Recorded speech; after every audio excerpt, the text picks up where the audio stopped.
পিরোজপুরের জেলা প্রশাসক। আজকে আসলে দেলোয়ার ভাইয়ের আমন্ত্রণে এখানে এসেছি। দেলোয়ার ভাই আমাদের দীর্ঘদিনের রাজনৈতিক সহযোদ্ধা, আমরা একসাথে শিক্ষক কর্মচারী আয়োজন করি।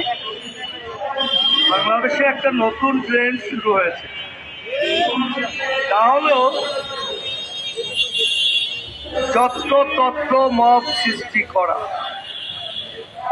আজকে বাংলাদেশের শিক্ষা ব্যবস্থা 31 দফায় আমরা যা দিয়েছি, অর্থাৎ নিড এডুকেশন, নলেজ এডুকেশন আলাদা করে সারা বাংলাদেশকে একটি শিক্ষা ব্যবস্থার মধ্যে নিয়ে আসে।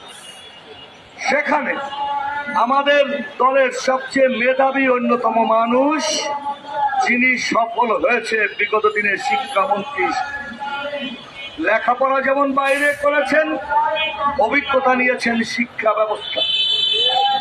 অদ্ভুত একটি ট্রেন্ড, সেই গুপ্ত বাহিনী যারা 5 তারিখের পর ক্ষমতা দখল করে দীর্ঘদিন ক্ষমতায় থাকার স্বপ্ন দেখেছিলেন, সেই 71-এর পরাজয়ী শক্তি আর 5 তারিখের আন্দোলনের মধ্য দিয়ে এদেশের ছাত্র জনতা যাদেরকে তাড়িয়ে দিয়েছে, সেই শেখ হাসিনার দোসররা মনে হচ্ছে যেন যৌথভাবে শিক্ষা ব্যবস্থাকে ধ্বংস করার জন্য ব্যক্তিগত আক্রমণ করছেন মাননীয় শিক্ষামন্ত্রীকে, ব্যক্তিগতভাবে ট্রোল করছেন সফল শিক্ষামন্ত্রী, যিনি গ্রামে গ্রামে ঘুরে বাংলার আনাচে কানাচে থেকে সেই 72-এর পরীক্ষা থেকে উত্তীর্ণ করে নকল মুক্ত বাংলাদেশ গড়ার প্রত্যয়ে যিনি কাজ করেছেন, সেই আসমাওয়াত মিলনের বিরুদ্ধে একের পর এক ষড়যন্ত্র করছে।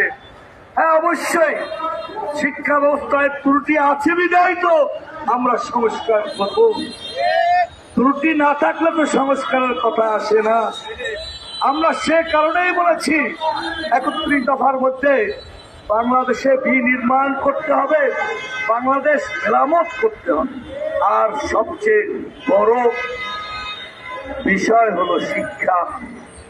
আমাদের মাওলানা দেলোয়ার হোসেনের আজকের আমাদের মাদ্রাসা শিক্ষকের নেতা, তিনি চমৎকার বলেছেন যে আমাদেরকে সম্মিলিতভাবে প্রতিরোধ না করতে পারলে বাংলাদেশ শেষ হয়ে যাবে। কারণ 5 কোটি যুবক যাদেরকে টেনিস বলি 13 থেকে 19, তাদেরকে যেমন মাদক ধরিয়ে দিয়েছে শেখ হাসিনা সরকার, আর আজকে কেউ কেউ মদ তৈরি করে পরীক্ষা শেষ হচ্ছে, কি কারণে তারা মিছিল করছে তারা বলতে পারে না।